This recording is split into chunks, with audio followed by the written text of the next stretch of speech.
பணம் வந்த உடனே ஒரு சில நேரத்தில் திமிர்னு ஒன்று கூட சேர்ந்தே வந்துடுது. அது வரக்கூடாது. பணம் வந்தா என்ன, இன்னைக்கு வரும் நாளைக்கு போகும்.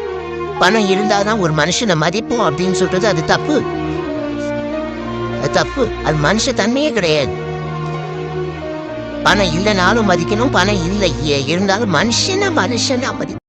அலங்கானால் ஒரு ஜல்லிக்கட்டில் ஜெயிச்சது சைக்கிள் பரிசு கொடுத்து விட்டாங்க. என் கூடாதான் எங்க தோண்டி போனான்னு தெரியல. பரிசுலாம் போனா அத்தா வையும். அதான் நானே கஷ்டப்பட்டு எடுத்து போயிட்டு இருக்கேன். கல்யாணத்துக்கு கூப்பிட்டாங்க வந்தா ரோட்ல சாப்பாடு போட்டு இப்படி புழைக்க யோசிச்சிட்டாங்க. இவன் யாராட்டே தம்பி அங்கிட்டு போய் சாப்பிட்றா, உனக்கு அங்கிட்டு போட்டுருப்பாடா, நீ அங்கே போய் சாப்பிட்றா. விட்டா இவன் நம்ம கலை பண்ணிடுவான், நம்ம மொத்தமா வலிச்சு வாயில போட்டுருவாங்க. அப்புறம் இங்கிட்டு வந்துருக்கான். டே போடாங்கிட்டே யாரா இவன், நம்மளுக்கு எவ்வளவு டப்பு கொடுக்குறான். தம்பி நாங்கெல்லாம் போட்டுட்டு வந்துட்டா சும்மா, அதுவும் சாப்பாடு போட்டிருந்தா சும்மாவா. உங்களை இனிமே யாரும் கல்யாணத்துக்கு கூட முதல்ல சாப்பாடு எப்படி என்ன மாதிரின்னு கேட்கிறேன். நம்ம இன்ஸ்டாகிராம் லிங்க் இருக்கு, ஃபாலோ பண்ணிக்கோங்க. யாருமே சப்ஸ்கிரைபே பண்ண மாட்டீங்க. நான் கோச்சிங் எப்பவுமே சும்மா சென்னை சப்ஸ்கிரைப் பண்ணுங்க.